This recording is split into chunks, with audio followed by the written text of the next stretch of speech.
Mga Bu. Tadi editin ya. Atas. Bismillahirrahmanirrahim. Assalamualaikum warahmatullahi wabarakatuh. Waalaikumsalam warahmatullahi wabarakatuh. Alhamdulillahirabbil alamin wassalatu wassalamu ala asrofil anbiya'i wal mursalin wa ala alihi washabihi ajmain amma ba'du. Serta acan abdi dibatkeun yang terhormat pada pantun namanya. Jangan pantun aja. Mentari terbit belumlah tinggi. Jalan sendiri menunggu pacar. Assalamualaikum, selamat pagi. Semoga acara ini berjalan lancar. Amin. Yang terhormat Bapak Kepala Sekolah SDN Binaya Loka, yang terhormat dan saya banggakan Bapak Ibu Guru SDN Binaya Loka. Alhamdulillah pada pagi hari ini kita bisa berkumpul. Shalawat serta salam mari kita limpah curahkan ke junjungan Nabi besar Muhammad SAW. Semoga kita mendapatkan syafaat ya Pak hari ini. Ada pun kendala-kendala yang kemarin-kemarin itu bentuk dari apa yang kita harus lebih semangat ya Bapak Ibu ya. Kebetulan hari ini adalah kegiatannya adalah observasi kinerja kepala sekolah. Kebetulan Bapak Kepala Sekolah memilih indikator tentang siklus peningkatan kualitas praktik pembelajaran. Nah, indikator keberhasilan yang diharapkan adalah tingkat upaya melakukan persiapan observasi kelas, pelaksanaan observasi kelas, diskusi tindak lanjut dan refleksi tindak lanjut untuk peningkatan kualitas pembelajaran yang berpusat pada peserta didik. Makanya kemarin saya membuat jadwal harus seperti isi ya Bapak Ibu, karena memang kepala sekolah memilihnya siklus ini. Jadi memang observasinya harus sudah terlaksana. Walaupun tadi ada dua guru yang belum ya Pak ya, karena memang nanti di akhir sekarang tidak apa-apa. Mungkin itu saja pengantar dari saya. Waktu dan tempat saya persilakan Bapak Sekolah untuk memaparkan tentang siklus peningkatan kualitas praktik pembelajaran. Bismillahirrahmanirrahim. Assalamualaikum warahmatullahi wabarakatuh. Waalaikumsalam. Alhamdulillahirabbil alamin wassalatu wassalamu ala sayyidina Muhammadin wa ala alihi washabihi ajmain amma ba'du. Yang terhormat Ibu pengawas, dalam hal ini mohon maaf saya sebutkan namanya Ibu Wiwi SPD sebagai pengawas binaan SDN Binaya Loka. Salawat serta salam moga tercurah limpah pada junjungan Nabi besar Muhammad sallallahu alaihi wasallam, para keluarganya, para sahabatnya, sampai kepada umatnya, kepada kita semua mudah-mudahan mendapatkan syafaat dunia dan akhirat. Amin ya rabbal alamin. Baiklah, kita hari ini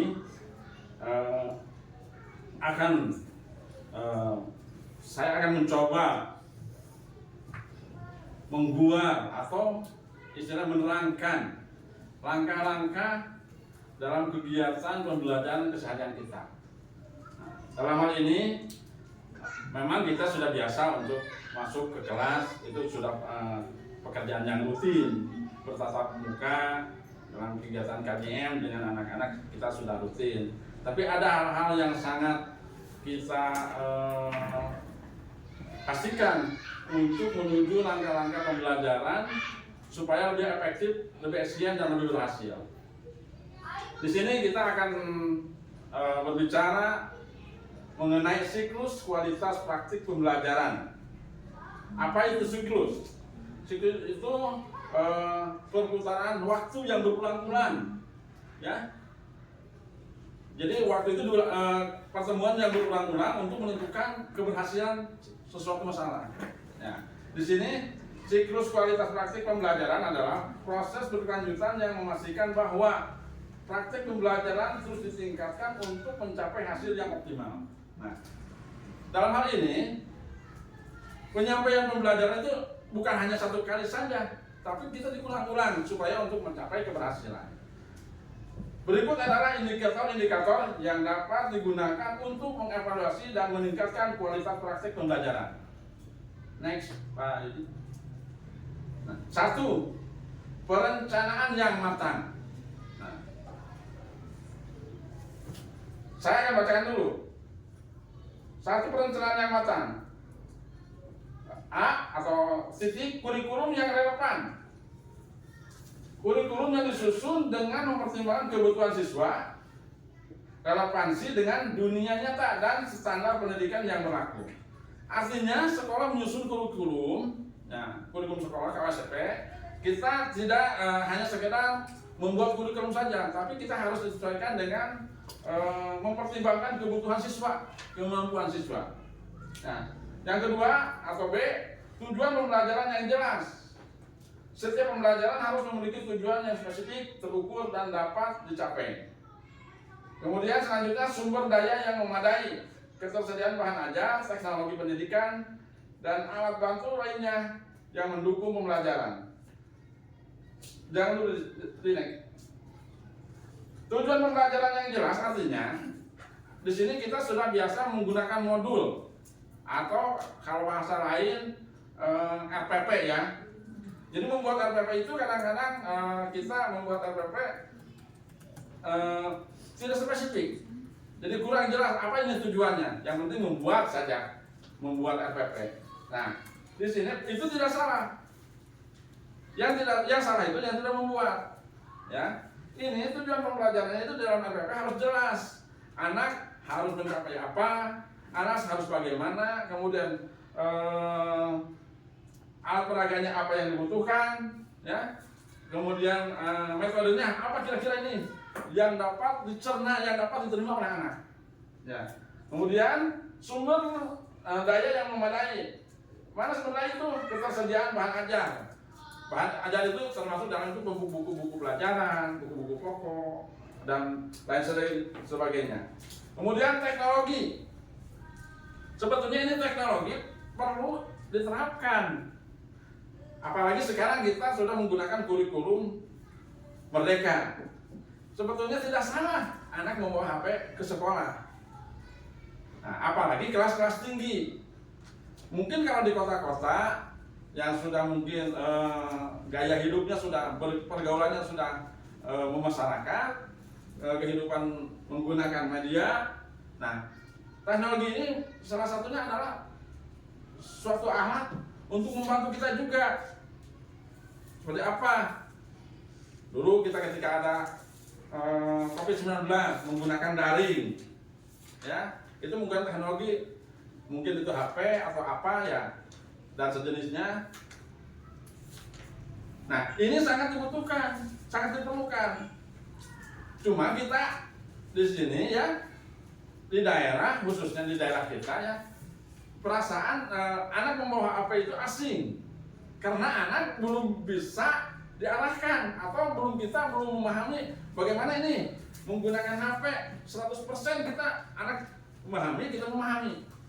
Kebanyakan HP itu digunakan hanya di luar hal-hal yang positif, seperti apa, main game-gamean dan lain sebagainya. Itu sebetulnya kalau anak membawa HP apalagi kelas atas, kelas tinggi, itu perlu diarahkan. Seperti apa? Contoh ini sampel aja. Anak coba berapa orang yang bawa HP hari ini? Misalkan ada 5 orang. Yuk kita dengan ibu, dengan bapak kita sekarang membuka pembelajaran hari ini. Lihat pembelajarannya. Nanti ada penjelasannya, itu menggunakan adalah teknologi-teknologi yang ada. Atau mungkin di kantor, di sekolah, di lab. Kebetulan kita kan komputernya terbatas. Ada juga 1-2 digunakan oleh guru-guru, oleh kita. Jadi anak itu seolah-olah media ini adalah teknologi ini merasa asing. Karena kita tidak dilibatkan. Harusnya ya, kalaupun ada 1, 2, 3 komputer yang ada, ibu bapak bisa membawa ke kelas. Yuk anak-anak kita bagaimana cara membuka laptop, itu diantaranya. Nanti bagaimana cara mencari materi pembelajaran. Nah ini sebetulnya pelajaran kelas 1 sampai kelas 6 sudah komplit. Kalau kita sudah didukung dengan IT, mungkin ibu tidak usah repot lagi. Tiap kelas pesan Infokus, ngajar tidak usah repot, buka laptop saja anak. Dan pengaruhnya banyak terhadap anak. Anak itu akan lebih antusias tinimbang kita menulis di papan tulis. Kalau kita menggunakan Infokus, itu kan salah satunya adalah dukungan teknologi. Cuma saat ini bukan tidak mau ya Bu ya, mohon maaf, pemerintah bukan tidak memperhatikan, karena bukan kita saja yang membutuhkan mungkinnya. Nah, akhirnya kita menggunakan alat yang ada saja yang seadanya. Mudah-mudahan aja ke depannya program-program pemerintah dengan adanya kurikulum mereka ini, Pak, Bu, ini bisa kita lebih memudahkan. Kalau repot-repot aja sama dengan kurikulum yang sebelumnya, ya mungkin belum ada perubahan. Ya, mudah-mudahan aja ke depannya pemerintah akan memenuhi kebutuhan-kebutuhan IT di seluruh pelosok sekolah yang ada di Indonesia.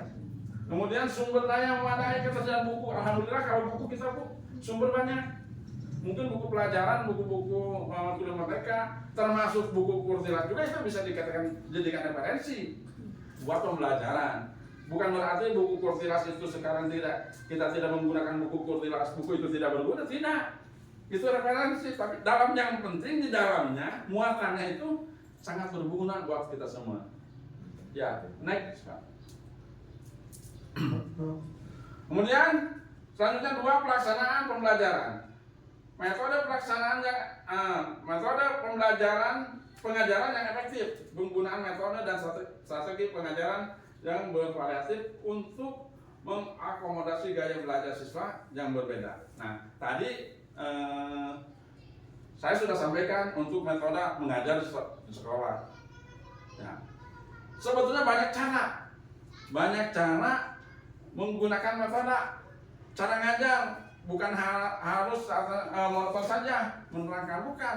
Apalagi di dalam kurikulum merdeka, kita harus yang lebih aktif itu adalah siswa. Kita istilahnya hanya memantau, mengarahkan. Ya, anak dibuat kelompok dan lain sebagainya. Itu kemudian cara menerangkan juga, kita jangan terlalu monoton terhadap pembelajaran. Sedikit kita ketika anak menjawab itu beri reward. Ya, apa reward itu? Penghargaan, bukan harus materi. Tepuk tangan dengan anak ke depan, dengan bersorak, itu adalah strategi supaya anak lebih semangat lagi, lebih merasa dihargai. Kemudian interaksi, mendorong partisipasi aktif siswa melalui diskusi, tanya jawab, dan kerja kelompok. Berkaitan juga ya, itu metodenya. Di sini kita seperti yang barusan disampaikan dalam metode pengajaran yang fleksibel, anak itu dibuat kelompok juga, sehingga anak-anak itu tidak ada anak yang diam saja, mendengarkan saja. Anak-anak itu seolah-olah kalau diibaratkan kayak berebut makanan itu. Berebut makanan itu berebut materi kegiatan kelompok. Rame, yang itu ngomongin yang ini. Nah, pasti dalam kelompok anak juga, namanya juga anak. Pasti kadang-kadang kita tidak bisa menyimpulkan anak itu ngomong apa, ini ngomong apa.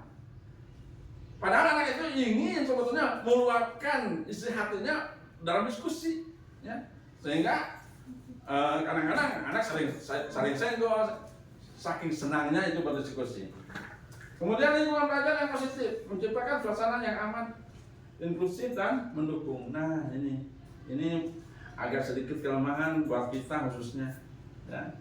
Kadang-kadang kita lingkungan kelas itu kurang mendukung. Di sini tidak bisa menyalahkan pihak sekolah. Ya. Mungkin apa adanya, Bu, bercerita di sini lingkungan sekolah. Tapi segini kita alhamdulillah. Bahkan saya baca di koran Cianjur Selatan malah belum diperbaiki, masih memakai kantenda. Kita menggunakan desainlah kelas ini. Jangan seperti musola, polos aja di dalam kelas itu. Karena anak-anak itu kadang-kadang kalau masuk ke kelas itu, ya dulu kan ada dalam kursilas portofolio dijajah. Oh, hasil kemarin, menggambar kemarin gambar bebek, gambar ini gambar ikan, ukuran bagus, nilainya sekian. Nah itu anak itu termotivasi untuk belajar. Kadang-kadang anak, berapa kamu tanya kemarin, gambarnya berapa? Tuh saya dapat 10, tuh dapat 9, saya 7. Nah, akhirnya anak seolah-olah berdiskusi untuk merumuskan secara tidak langsung. Ya, itulah lingkungan. Kalau kita lingkungan di kelasnya tidak ditata, saya seperti kita mau masuk ke rumah. Kalau di rumah berantakan, kayaknya agak gana. Nah, sekolah itu apa sekarang dikaitkan dengan sekolah sehat harus tertata. Sekolah sehat itu bukan bersih tidak apa-apa, bukan, tapi tertata. Di mana menyimpan buku pelajaran, di mana menyimpan menaruh portofolio anak, di mana menyimpan foto-foto pendukung pembelajaran. Nah, disitulah kita suasananya kelas hingga nyaman untuk anak. Tidak ada yang bocor. Karena kalau ini Bu, mohon maaf ya, kita bukan berbicara tidak menyalahkan siapa-siapa. Datang anak udah banjir dan lain sebagainya. Ini kekurangan-kekurangan kita yang perlu kita evaluasi bersama hal ini, sehingga anak itu boro-boro nyaman tempat tidur juga. Kita berbicara, mudah-mudahan ini video ini ditonton oleh banyak orang. Mungkin ini kejadian ini bukan di kita saja, bukan. Mau masuk gurunya juga sudah males, lihat udah banjir, udah berantakan ke sana kemarin karena hujan Bu. Lihat pelafon juga begitu ya. Dan ini saya berbicara bukan istilahnya mengada-ngada, bahkan kita dengan Pak Kasih, dengan Pak Elsa sudah melihat dengan Pak Kordik, ya memang ada keadaannya begini, kita sabar aja, mudah-mudahan kita ke depannya ada perubahan. Next. 3. Penilaian pembelajaran. Penilaian formatif menggunakan tes, kuis dan umpan balik selama proses pembelajaran untuk memonitor kemajuan siswa. Nah, umpan balik. Nah, yang nilainya 10 umpamanya nih setelah selesai pembelajaran, ya 5 orang umpamanya. Ibu guru itu jangan diam. Bapak guru itu jangan diam. Tepuk tangan semuanya. Coba ke depan. Kasih reward permen satu. Akan tertanam dalam hati sampai tua. Dan besoknya pasti akan berubah lagi. Bahwa besok saya harus nilai 100 lagi. Nah, itu penggunaan tesnya. Kemudian umpan lainnya ya seperti tadi. Sekarang kalau misalkan anak ini nilainya kurang di bawah KKM, monitor anak kita. Ini anak itu ada kekurangan ini, ada apa sebetulnya? Apakah ada latar belakang keluarga? Ya, ada lingkungan. Nah, kalau udah kelihatan itu, baru kita nanti mendapatkan bimbingan yang disebut bimbingan konseling kesananya. Anak ini ada apa? Jadi kita mengetahui karakter anak itu. Kemudian penilaian sumatif, evaluasi hasil belajar melalui ujian. Nah, sekarang evaluasi melalui ujian-ujian ya. Mungkin ini kita ujian kenaikan kelas, ujian kelas 6 ya. Hal ini kita biasa suka menggunakan tes ya. Kemudian proyek hasil atau misalnya hasil karyanya ditampilkan, itulah ya. Kemudian yang selanjutnya penilaian diri dan sama supaya. Nah, seperti tadi penilaian supaya dilihat ada apa ini. Nah, ketika kelas-kelas atas ya yang sudah cukup dewasa, penilaian diri dari teman itu perlu. Nanti bahkan kita bisa nanya, siapa yang tidak hadir kepada teman-teman? Ada apa? Kenapa? Bapak, Ibu, ini karena orangnya sakit, karena orangnya ini begini, karena keluarganya begini, ada begini. Itu tanggapan dari teman. Baru kita nanti follow up. Sebetulnya ini anak itu ada apa sih sebetulnya? Perlu kita bimbingan sehingga dalam penilaian diri, kadang-kadang ada juga yang orang anak ngobrolnya kasar, bahasanya tidak tertata. Nah, kita juga di sini, situ mah kasar berbicaranya. Nah, kita juga bisa melihat bagaimana latar belakang keluarganya. Nah, yang namanya di sini banyak siswa pasti banyak karakter.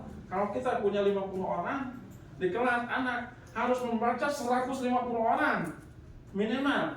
Siap? Kenapa begitu? Anak 1, ibu 1, bapak 1. Itu pertanggungjawaban kita. Harus hafal karakter keluarganya. Makanya di sini kita dalam penilaian perlu kerjasama dengan orang tua siswa. Demikian Pak Yudi. Selanjutnya umpan balik dan refleksi. Umpan balik yang konstruktif, memberikan umpan balik umpan balik yang jelas, spesifik dan bermanfaat untuk membantu siswa memperbaiki kinerja mereka. Nah, ketika anak dikasih PR, nah, PR itu dan tidak boleh memberikan PR terlalu banyak, minimal maksimal 3 nomor 4 nomor. Kalau kita ini bukan berarti ibu bapak seperti itu. Kalau kita memberi PR itu harus diperiksa dan harus dinilai. Umpan baliknya mana? Itulah nilai. Nilai yang diberikan oleh kita. Secara kita berkelanjutannya, umpan balik itu dibahas lagi oleh kita. Oh, ini 10, ini 8, ini berapa nilainya? Ya. Nanti kekurangannya apa? Direfleksi lagi nanti. Oh, ternyata belum paham ini pembelajaran. Oh, belum paham ini. Sehingga nanti kita ada menyebutnya tindak lanjut. Kemudian refleksi guru. Guru melakukan refleksi terhadap praktik pengajaran mereka untuk mengidentifikasi apa yang berhasil dan apa yang perlu ditingkatkan. Nah, biasanya dalam hal ini adalah ketika selesai kita menyampaikan satu pokok bahasan kepada anak, satu modul, pasti kita ada tes di akhir, baik tesnya tertulis maupun secara lisan. Nah, ketika tes tertulis kita laksanakan, ternyata hasilnya kurang memuaskan atau di bawah KKM, kita harus merefleksi diri, apa ini yang salah saya sampaikan kepada anak. Mungkin mengajarnya kecepatan, mungkin metodenya kurang tepat, mungkin daya dukungnya tidak ada, mungkin juga terlalu serius. Kalau kita terlalu serius mengajar, akan jenuh terhadap kita juga terhadap anak. Jadi di sini refleksi mengenai melakukan refleksi terhadap praktik mengenai mereka. Jadi kita akan berbicara. Oh, berarti saya tes ini setelah kita tesnya, saya tadi kecepatan. Mungkin, oh saya ini terlalu serius ini ngajarnya. Sehingga anak itu kalau diajar terlalu serius, bukan mendengarkan. Nah, bukan mendengarkan, bukan memahami, malah ngantuk, bersolek, bercorek-corekan gitu, bermain. Tapi kalau kenapa? Karena anak tidak diajak oleh kita. Jadi seolah-olah kita yang sangat apa istilahnya, yang sangat terdepan tanpa melibatkan anak. Tapi kalau melibatkan anak, biarkan anak sambil bercanda sampai apa pembelajaran. Nah, inilah yang pasti buat kita ucap cara kita menyampaikan bagaimana. Jadi guru juga jangan menilai hanya sebatas siswa saja, tapi kita juga harus menilai terhadap apa yang saya sudah lakukan. Nah, baru nanti ada perubahan yang baik. Kemudian refleksi siswa, mengajak siswa untuk merenungkan pembelajaran mereka, kesulitan yang dihadapi dan strategi mereka yang digunakan. Nah, nanti ke anak. Nilainya tadi di bawah KKM. Siswa ini ada apa sih? Ini apakah anak itu ini materinya terlalu tinggi? Tidak mungkin, karena sudah ada kurikulum. Nah, apa kita? Apakah ini siswanya kurang memperhatikan terhadap pembelajaran ketika kita pembelajaran langsung? Banyak hal-hal semacam itu yang harus kita refleksi. Atau mungkin saja anak itu tidak diajak ke pembelajaran. Yang lain ditanya, yang dilewat, yang ini tanya jangan. Anak akan muncul kejenuhan. Jadi ini perlu strategi ya untuk menghidupkan suasana pembelajaran di dalam kelas. Itu untuk siswa. Next. 5. Perbaikan berkelanjutan. Pengembangan profesi guru, mengikuti pelatihan maka karya kegiatan. Nah, kemudian inovasi dan pembelajaran, evaluasi, revisi dan kurikulum. Nah, pengembangan profesi guru. Di sini kita berbicara masalah kualifikasi pendidikan. Ya. Nah, alhamdulillah, meskipun dalam Dapodi statusnya masih SMA sederajat, Bu, Tapi di sini insya Allah sudah kelihatan, sudah nyata ini adalah mahasiswa semua dan juga banyak yang sudah S1. Ya. Ini apa sih program ini pemerintah harus S1, tidak lulusan SMA? Justru untuk menambah ilmu kita nih. Ada bahasa Bu, mohon maaf, masa menteri saja SMP, ini guru lulusan harus S1. Ada yang begitu? Ada. Soal ini 270 juta macam-macam malah bikinnya Bu. Mengapa menteri? Menteri bukan urusan dengan urusan dengan manusia, tapi menteri urusan dengan ikan. Ya. Menteri setelah sejak lulus jadi menteri tidak dituntut ikannya harus jadi ikan apa. Tapi manusia guru tidak melanjutkan saja dari SD ke SMP, ke SMA, ke SMP. Ada apa ini sekolah? Tanggung jawab moralnya sampai di mana? Coba, Bapak akan bertanya Bu, tugas guru sampai mana? Tugas guru di sekolah sampai mana? Sampai membagikan rapot atau ijazah. Titik. Kesananya ada nggak tugas di luar? Tapi guru mempunyai beban moral, tanggung jawab moral terhadap kelangsungan hidup anak supaya pendidikan akan lebih tinggi. Kalau bahasanya bahasa SMA tidak mungkin, tapi kalau bahasanya bahasa sarjana, S1, S2, S3, pola pikirnya sudah tidak akan dibandingkan begitu, tidak. Karena urusan dengan manusia, bukan dengan urusan dengan ikan. Nah, di sini kita pola pikir. Masyarakat banyak, udah, kita betul. Berarti pola pikirnya sampai di sana kalau ada masyarakat. Jangan disalahkan masyarakat. Nah, memang benar. Cuma kita pola pikirnya harus dikembangkan. Kan orang malah ngurus ikan.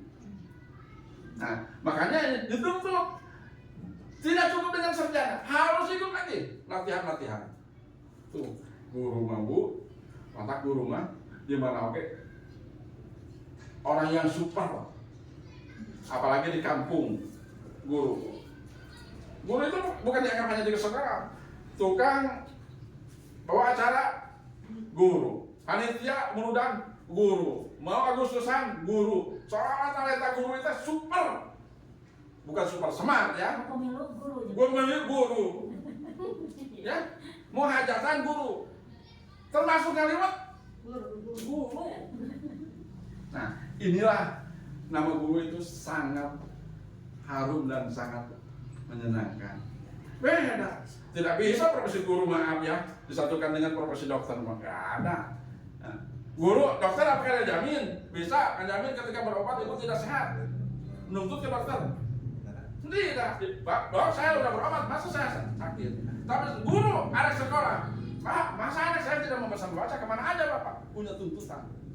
Itulah kemuliaan seorang guru. Tepuk tangan dulu ah.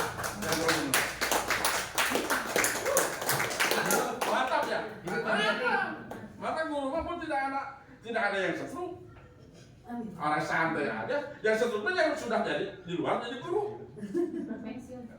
Iya benar ini gini. Kita berpikirnya karena kalau ketika masih ada di lingkaran kedinasan, berpikir kita ini tidak ada yang negatif. Positif semua, enjoy semua. Di rumah punya masalah. Kagum rumah, masalah di rumah jangan dibawa ke sekolah. Ceksa bisa memisahkan, tapi guru harus bisa memisahkan masalah di sekolah dengan masalah dengan di rumah. Tepuk tangan lagi guru. Nah ini pendekatan-pendekatannya. Kadang-kadang kalau kita mendengarkan orang yang ngomong, enjoy lah. Tapi yang ngomong udah berkeringatan. Pak, kadang-kadang ngerokok. Ya, itu saking semangat Bu. Ya. Kemudian kemitraan dengan komunitas, membangun hubungan dengan komunitas dan industri untuk memberikan pengalaman belajar yang lebih banyak. Nah, industri bukan industri penghasil sepatu, di sini saya industri saya. Bukan, itu bukan industri perusahaan semacam pabrik-pabrik. Industri ini adalah kelompok-kelompok yang bisa menghasilkan kegiatan pendidikan. Ya. Kadang-kadang kita, maunya sekolah guru jeung tukang jamur, maunya sekolah jeung tukang padi. Nah, kadang-kadang orang pernah pikir kan tidak salah. Nah, tapi di sini bekerja sama dengan komunitas-komunitas yang proaktif terhadap pendidikan. Itulah makanya guru mah saling mendukung. Banyak yang pastor mendukung. Tidak bisa sok ikut pembina, tidak bisa diklat. Saking apa? Saking senangnya, saking nyaahnya, saking sayangnya terhadap guru demi mencerdaskan kehidupan bangsa sekian puluh ribu tahun yang akan datang. Sudah diciptakan oleh guru dari sekarang. Next, Pak Yudi.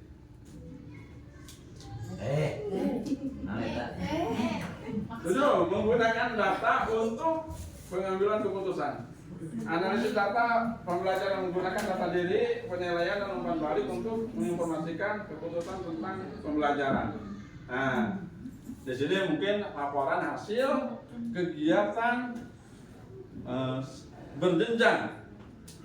Artinya kegiatan yang dilakukan dalam satu semester atau dalam satu tahun. Jangan sampai kita menggunakan data dari anak itu bertukar. Nah, ketukar itu diantaranya. Ini menggunakan data diri penilaian. Artinya kita jangan sampai ada anak karena kita terlalu ceroboh, ada anak kembar, ada beberapa orang, jadi data diri yang tertukar. Umpan balik untuk menginformasikan keputusan tentang pembelajaran. Ya. Nah, hasilnya begini. Biasanya itu harus ada kerjasama dengan orang tua, ya. Maka dulu Bu pernah ya Cianjur menganjurkan harus ada bukan komunitas, apa namanya Bu? Paguyuban sekolah. Jadi anak bisa guru bisa memberikan informasi sekarang mah grup modernan gitulah, grup WA lah. Bisa menginformasi satu kali dalam satu jam bisa memberikan informasi ke sekian puluh anak.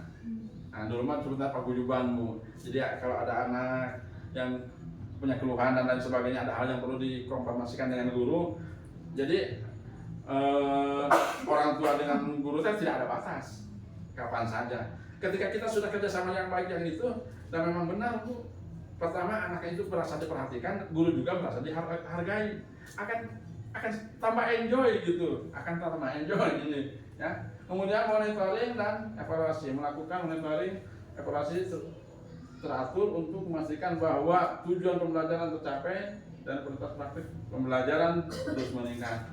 Nah, akhirnya ya dari rangkaian semua siklus ini ya nanti ada monitoring dan evaluasi. Monitoring itu seperti apa sih? Ini alurnya itu.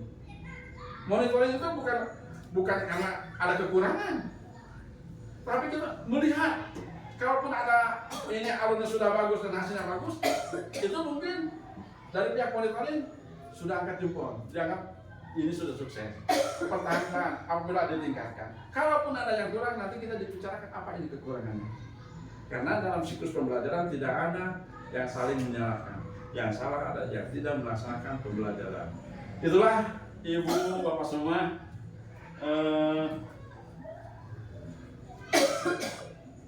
alur siklus praktik pembelajaran. Mungkin kalau ada kebenarannya itu mungkin sesuai dengan arahan dan petunjuk Allah Subhanahu wa taala. Mungkin ada kekurangannya. Bu, saya sebagai manusia biasa yang tak luput dari kesalahan, kekurangan, mohon masukan, bimbingan, arahan supaya dalam memimpin atau mengarahkan teman-teman sekolah kita bisa tetap kontinu baik, keluarga sekolah tetap keluarga yang aman. Terima kasih. Kita tutup aja ya. Oh ya, sebelum tutup pembelajaran diskusi ini, kita mungkin ada beberapa pertanyaan atau ada hal-hal yang sifatnya bagaimana masukan arahan, mungkin memberikan waktu berapa orang sessionnya, 3 orang aja lah, 3 orang untuk 3 session ya. Jadi setiap pertanyaan langsung, kalau bisa saya jawab, kalau tidak bisa ada ibu pengawas untuk menjawab. Diskusi ya sifatnya. Ya. Diskusi sifatnya. Nah, silakan siapa saja yang akan bertanya. Pak Mir. Baik. Assalamualaikum warahmatullahi wabarakatuh. Waalaikumsalam warahmatullahi wabarakatuh. Dalam siklus yang telah Bapak jelaskan tadi, diantaranya yang pertama itu kita harus menentukan dulu kurikulum apa yang cocok untuk dilaksanakan di satuan pembelajaran tertentu. Nah, apa langkah Bapak untuk menentukan satuan kurikulum itu sendiri? Langkah pertamanya seperti apa? Terima kasih. Assalamualaikum warahmatullahi wabarakatuh. Baiklah, terima kasih. Kami tepuk tangan dulu, Kami. Baik, Kami. Membuat kurikulum itu bukan dibuat oleh kepala sekolah, ya. Bukan dibuat oleh guru, bukan dibuat oleh komite. Tapi kurikulum sekolah itu adalah wadah untuk menampung, menyusun kerangka pendidikan yang harus melibatkan guru, kepala sekolah, guru, komite, orang tua, termasuk siswa sendiri harus dilibatkan. Itu langkah-langkah cara pembuatan kurikulum. Cuman, orang biasanya pembuatan kurikulum dibuat oleh sekolah. Sekolah juga tidak melibatkan guru, dibuat saja. Yang penting jadi kurikulum. Sekarang ini kan kita mau ada perbaikan. Insya Allah untuk kedepannya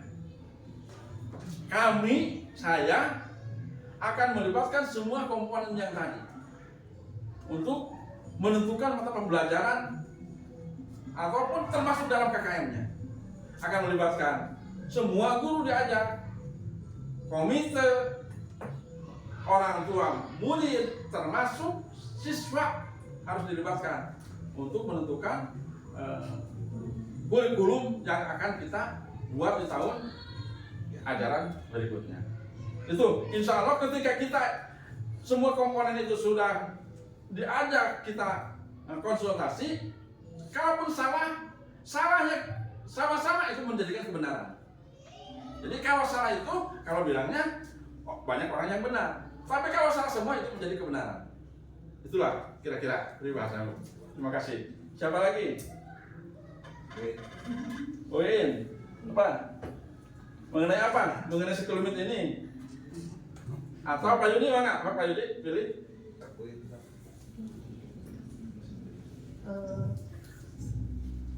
Tadi ada bagian yang memaparkan tentang refleksi guru, gitu ya. Gimana? Refleksi guru. Jadi guru itu setelah selesai kegiatan belajar mengajar, berarti kita sendiri wajib melaksanakan refleksi terhadap diri kita sendiri. Harus ada momen kita menyimpulkan apakah kegiatan kita sudah berhasil dengan baik, apakah tujuan kita sudah tercapai, apakah kita harus memberikan yang ideal atau bisa dilanjutkan itu. Nah, yang ingin saya tanyakan adalah termasuk itu pada diri saya sendiri gitu. Jadi apakah ada kegiatan di sekolah gitu yang bisa ditujukan khusus untuk melakukan kegiatan refleksi guru secara bersama-sama agar secara komunal kita bisa berefleksi bersama-sama dan secara pribadi juga kita bisa meningkatkan minimal kompetensi kita atau pengetahuan kita tentang peserta didik atau tingkat pencapaian sudah kita ciptakan. Adakah ruang khusus tersendiri bagi guru untuk melaksanakan refleksi itu sendiri? Soalnya kalau kita tidak berefleksi, barangkali tidak akan ada perbaikan juga. Kita akan melakukan karena hari sudah berakhir, kan ya sudah gitu. Kita lanjutkan hari berikutnya, barangkali akan seperti itu. Itu yang ingin saya tekan. Apakah ada ruang khusus atau khusus untuk? Terima kasih, Win. Pertanyaannya panjang, jelas lagi. Nah, apakah kita ada refleksi guru? Siapa bilang tidak ada? Nah, ya. Ke belakangnya bagaimana? Nah, kita kan berpatokan. Jadi kenapa?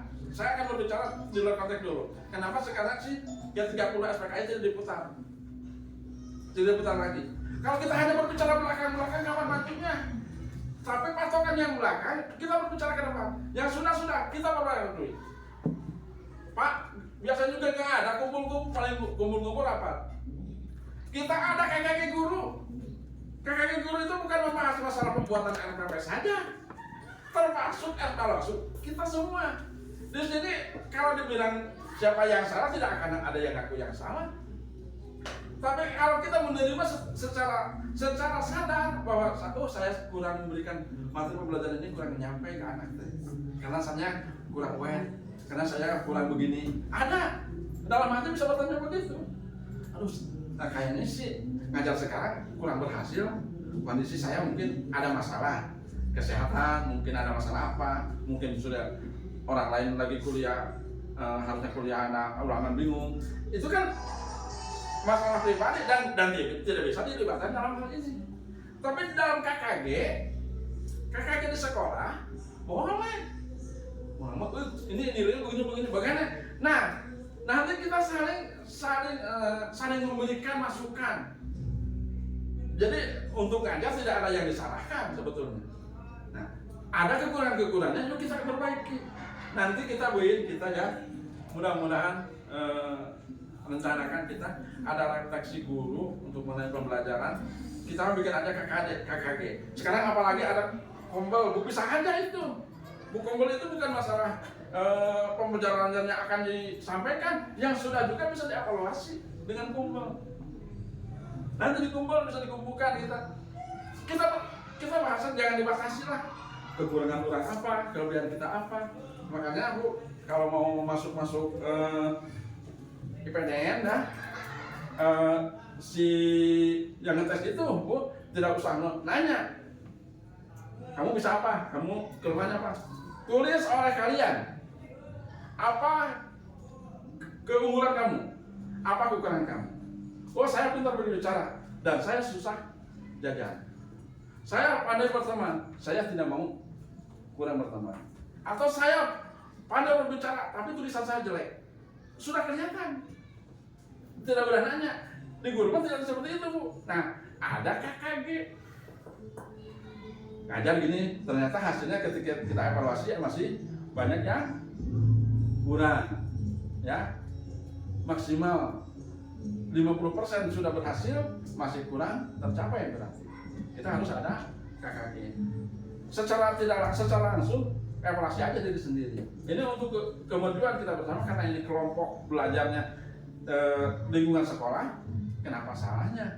Tidak ada salahnya. Kita kumpul semua, kita dalam kumpul berbicara semua. Semua juga punya kekurangan dan kelebihannya.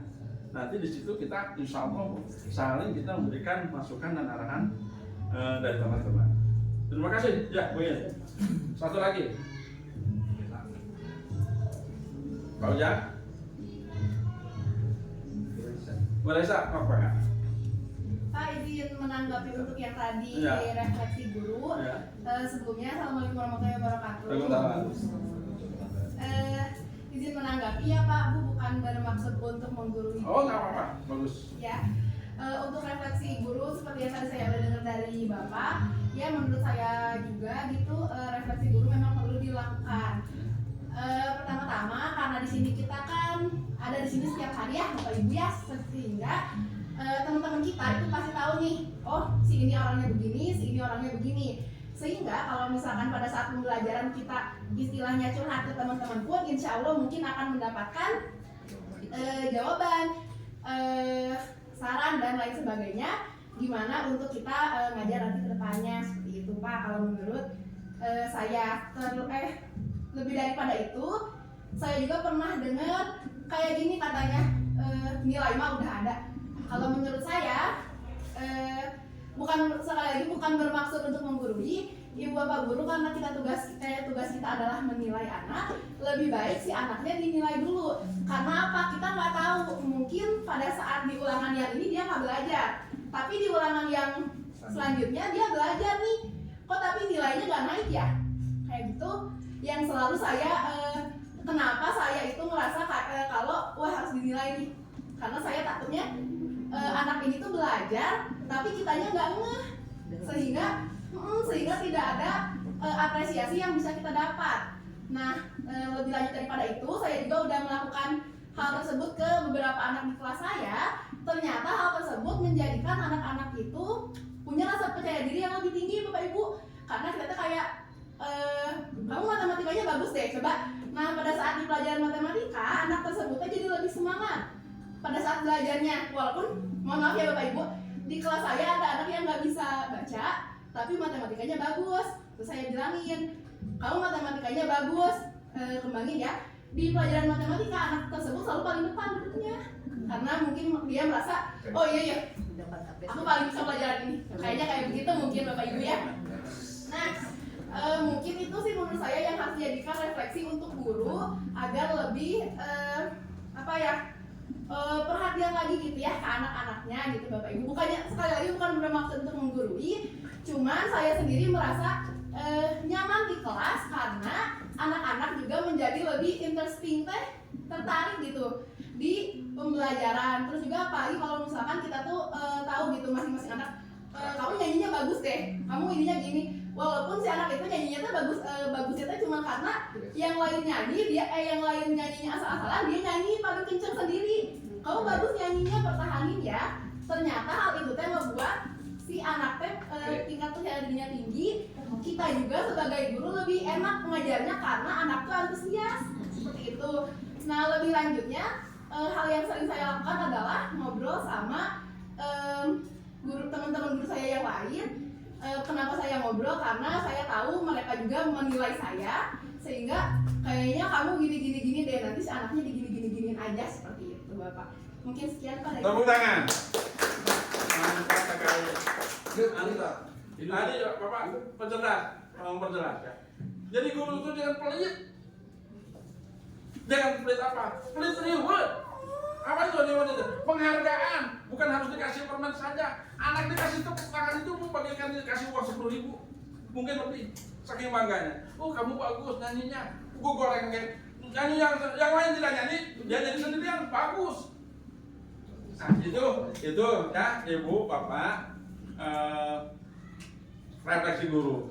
Ya, jadi sekali lagi kita jangan pelit akan reward terhadap anak, jangan pelit akan perhatian terhadap anak. Tengok nonton pakai si kasep orang mah itu kan reward. Baju sebagai si ganteng saja itu reward. Anak merasa dihargai, apalagi kalau tapi seperti yang lain. Mungkin itu aja. Ibu Bapak, Ibu penguas, mohon maaf kekurangannya saya, kalau kelebihan mungkin nggak ada. Sekali lagi mohon masukan, bimbingan dan arahannya. Semoga khususnya SDN Nusa Loka ada perubahan untuk kedepannya. Sekian, assalamualaikum warahmatullahi wabarakatuh.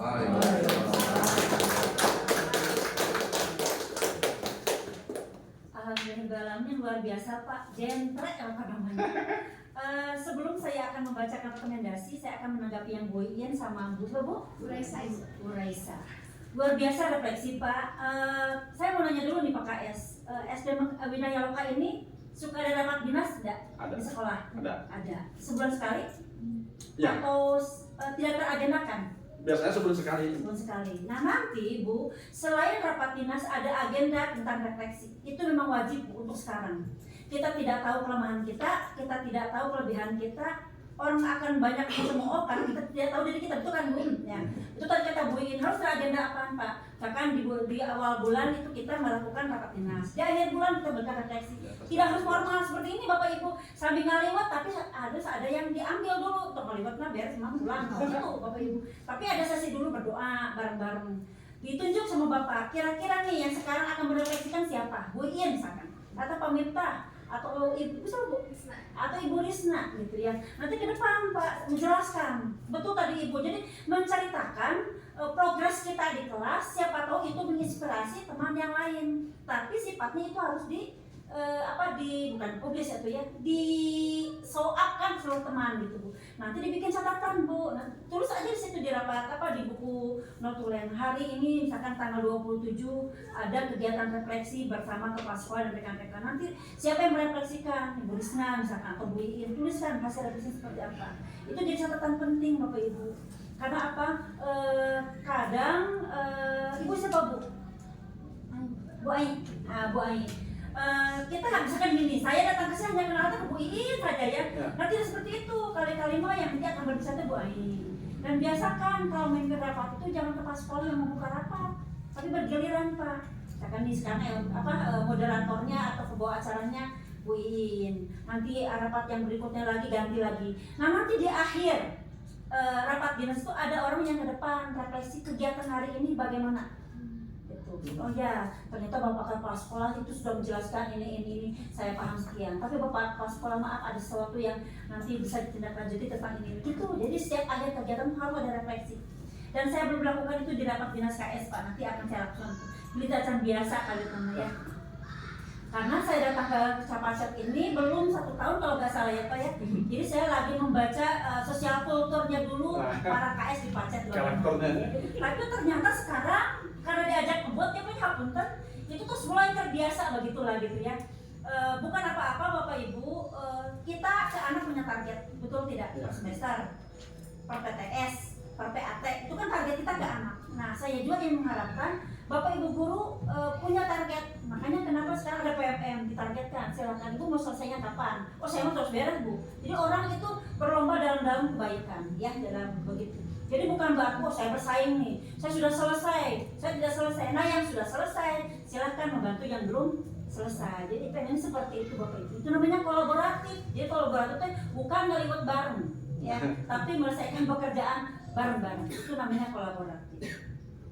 Bagus ya, nanti Bu Iin saya nanti minta informasi dari Pak KS ada jadwal refleksi untuk kesehatan yang lupa dan SDZ lainnya.